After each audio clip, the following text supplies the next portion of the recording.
Halo semua, pada video ini kita akan membahas materi mengenai ikatan kimia. Ikatan kimia itu merupakan ikatan yang terjadi karena adanya gaya tarik-menarik antara partikel-partikel yang berikatan. Ikatan kimia ini terjadi supaya atom-atom yang berikatan itu memiliki konfigurasi elektron yang stabil.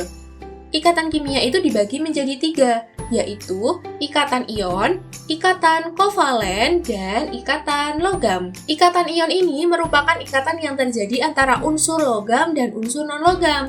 Ikatan kovalen merupakan ikatan yang terjadi antara unsur non-logam dan unsur non-logam. Sedangkan ikatan logam merupakan ikatan yang terjadi antara unsur logam dan unsur logam. Pada video ini, kita akan membahas ikatan kimia yang pertama, yaitu ikatan ion. Tapi sebelum itu, kita perlu memahami apa yang dimaksud dengan kestabilan atom. Atom-atom dikatakan stabil apabila memenuhi konfigurasi elektron seperti unsur gas mulia atau unsur golongan 8A pada tabel periodik unsur. Gas mulia ini dikatakan stabil karena memiliki konfigurasi elektron penuh, yaitu memenuhi aturan duplet dan aturan oktet. Aturan oktet ini merupakan konfigurasi elektron dari atom-atom yang stabil bila jumlah elektron terluarnya adalah 8 elektron. Sedangkan duplet memiliki konfigurasi elektron stabil apabila kulit terluarnya itu memiliki 2 elektron. Berikut ini merupakan konfigurasi elektron dari unsur-unsur gas mulia. Di sini, helium memiliki elektron valensi 2, sehingga memenuhi aturan duplet. Sedangkan neon, argon, kripton, xenon, dan radon memiliki elektron valensi 8, artinya unsur-unsur ini memenuhi aturan oktet. Di antara banyaknya atom di alam ini, hanya atom gas mulia yang memiliki konfigurasi yang stabil, sedangkan atom-atom lain itu tidak stabil. Nah, atom-atom yang tidak stabil ini cenderung bergabung dengan atom lain untuk mendapatkan kestabilan. Unsur-unsur selain gas mulia ini dapat mencapai konfigurasi elektron seperti gas mulia yang stabil dengan cara membentuk ikatan. Di alam ini, kita sedikit sekali menemukan unsur-unsur yang berdiri secara bebas dan kebanyakan unsur-unsur itu bergabung membentuk suatu senyawa. Senyawa itu adalah gabungan dari 2 unsur atau lebih yang terikat melalui ikatan kimia. Oleh sebab itu, kita belajar ikatan kimia karena ikatan kimia itu menggambarkan unsur-unsur di alam yang cenderung berikatan untuk mencapai kestabilan. Lalu, bagaimana cara unsur-unsur tersebut mencapai kestabilan ya? Unsur-unsur tersebut dapat mencapai kestabilan dengan 3 cara. Yang pertama, itu melepas elektron, yang kedua menarik elektron, dan yang ketiga menggunakan pasangan elektron secara bersama-sama. Unsur-unsur yang melepas atau menarik elektron akan membentuk suatu ikatan yang bernama ikatan ion. Sedangkan unsur-unsur yang menggunakan pasangan elektron secara bersama-sama, maka akan membentuk ikatan kovalen. Sekarang, coba kita lihat bagaimana unsur-unsur itu mencapai suatu kestabilan. Misalnya, di sini ada unsur natrium dengan nomor atom 11 dengan konfigurasi elektron 281. Maka, untuk mencapai kestabilan, unsur natrium ini bisa melepaskan elektron atau menangkap elektron, supaya memiliki konfigurasi elektron sama seperti gas mulia, yaitu aturan oktet. Aturan oktet itu kan apabila suatu unsur itu memiliki 8 elektron pada kulit terluarnya. Nah, di sini Na memiliki 1 elektron pada kulit terluarnya. Supaya memenuhi aturan oktet, maka Na itu akan melepaskan 1 elektron, sehingga menjadi Na+ dengan konfigurasi elektron 28. Nah, dengan konfigurasi ini artinya Na sudah stabil karena memenuhi konfigurasi elektron gas mulia. Sekarang, coba kita lihat contoh yang kedua. Di sini ada unsur litium dengan nomor atom 3, memiliki konfigurasi elektron 2, 1.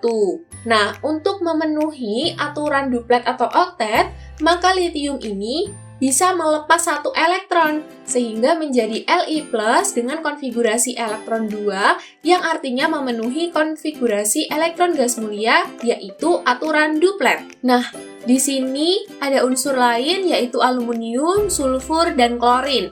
Teman-teman, di sini aluminium harus melepas 3 elektron untuk memenuhi aturan oktet. Sedangkan sulfur harus menerima 2 elektron untuk memenuhi aturan oktet. Kenapa sulfur tidak melepas 6 elektron ya?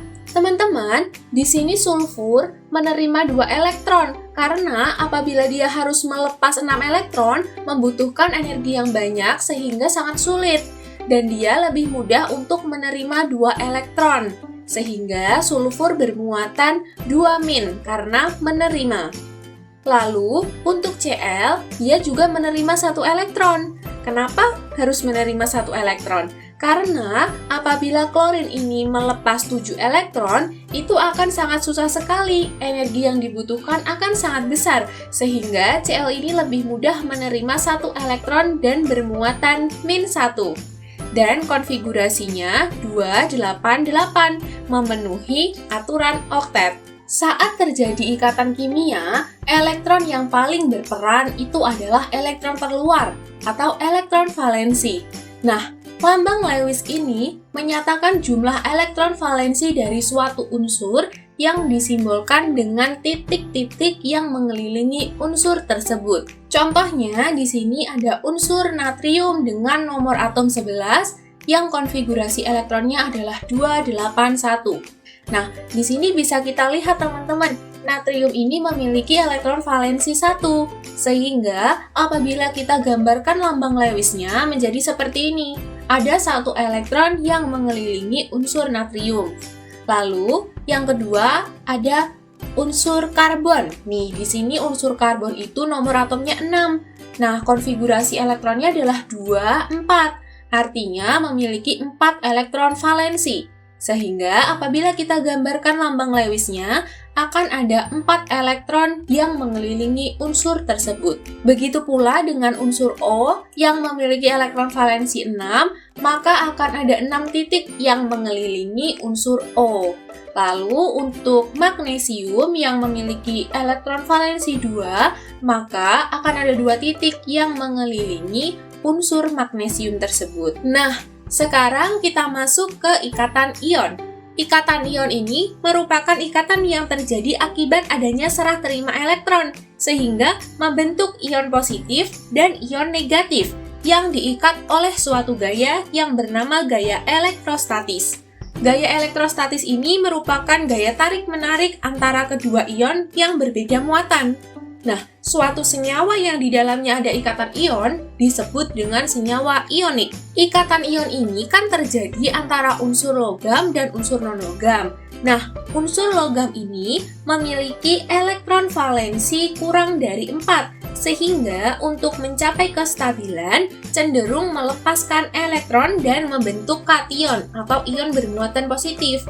Sedangkan unsur non-logam ini memiliki elektron valensi yang lebih dari 4, sehingga untuk mencapai kestabilan mereka cenderung menerima atau menarik elektron dan membentuk anion atau ion yang bermuatan negatif. Unsur logam ini terdiri dari golongan 1A, 2A, dan 3A yang memiliki elektron valensi 1, 2, dan 3. Sedangkan unsur non-logam ini terdiri dari unsur golongan 4A, 5A, 6A, dan 7A yang memiliki elektron valensi 4, 5, 6, dan 7. Ada beberapa sifat dari senyawa ionik, diantaranya itu tidak larut dalam pelarut nonpolar, contohnya kloroform dan CHCl3. Lalu, dalam bentuk lelehan dan larutan, senyawa ionik ini dapat menghantarkan listrik. Namun, saat bentuknya padatan, itu tidak bisa menghantarkan arus listrik. Selain itu, senyawa ion ini larut dalam pelarut polar, contohnya adalah air. Dan titik didih dan titik lelehnya itu relatif tinggi. Secara umum, senyawa ionik ini mempunyai titik lebur dan titik didih yang tinggi karena kuatnya gaya elektrostatis yang ditimbulkan oleh ion positif dan ion negatif. Lalu, senyawa ionik ini akan berwujud padat pada suhu kamar dan kristalnya keras namun ternyata rapuh. Apabila senyawa ion ini dipukul, akan terjadi pergeseran posisi ion positif dan ion negatif dari semula berselang-seling menjadi berhadapan langsung. Hal ini menyebabkan ion positif bertemu dengan ion positif dan terjadi gaya tolak-menolak.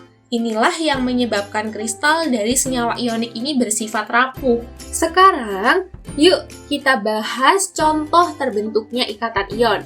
Di sini kita diminta untuk menuliskan pembentukan ikatan ion dari unsur magnesium dan unsur klorin.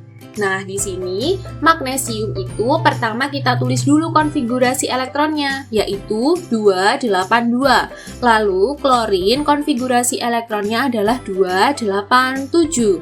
Nah, kemudian kita tentukan nih, magnesium ini akan melepas atau menangkap elektron ya. Karena di sini elektron valensinya adalah 2, magnesium ini cenderung lebih mudah melepaskan 2 elektron, sehingga menjadi Mg2+, dan konfigurasinya adalah 28. Lalu, Cl ini memiliki elektron valensi 7, sehingga Cl ini cenderung lebih mudah menerima 1 elektron, sehingga bermuatan -1. Konfigurasinya menjadi 288. Lalu, Mg ini kan melepas 2 elektron, sedangkan Cl ini hanya bisa menerima 1 elektron. Nah, gampangnya, elektron yang dilepaskan itu harus sama dengan elektron yang diterima. Maka, supaya jumlahnya sama, kita kali silang. Di sini, Mg kita kalikan 1, dan Cl kita kalikan 2, supaya Cl ini bisa menangkap 2 elektron yang dilepaskan oleh Mg. Mg menjadi Mg2+ ditambah 2 elektron, dan Cl-nya menjadi 2Cl menjadi 2Cl- ditambah 2 elektron. 1 ion Mg2+ dan 2 ion Cl- akan mengalami gaya tarik-menarik membentuk senyawa MgCl2, yaitu Mg2+ ditambah 2Cl- menjadi MgCl2. Lalu, apabila kita gambar struktur Lewisnya, di sini kita tentukan dulu elektron valensinya. Mg itu elektron valensinya 2, sedangkan Cl elektron valensinya 7. Pertama kita gambar struktur Lewis dari Mg. Ada 2 titik yang mengelilingi unsur Mg. Lalu, untuk Cl karena memiliki 7 elektron valensi, maka ada 7 titik yang mengelilingi unsur Cl. Di sini, Mg melepas elektron dan ditangkap oleh Cl. Nah, 1 ke Cl yang pertama dan 1 elektron lagi ke Cl yang kedua. Kalau kita tulis menjadi Mg2+ ditambah 2Cl-. Kita lihat nih struktur Lewis dari Cl. Di sini ada 7 elektron valensi milik Cl sendiri dan 1 elektron valensi milik Mg. Dan di sini 2 karena tadi Cl sudah kita kalikan 2 ya, sehingga ada 2 Cl. Dan muatannya min, menjadi MgCl2. Cukup sekian pembahasan kita mengenai kestabilan unsur dan ikatan ion. Sampai jumpa di video selanjutnya.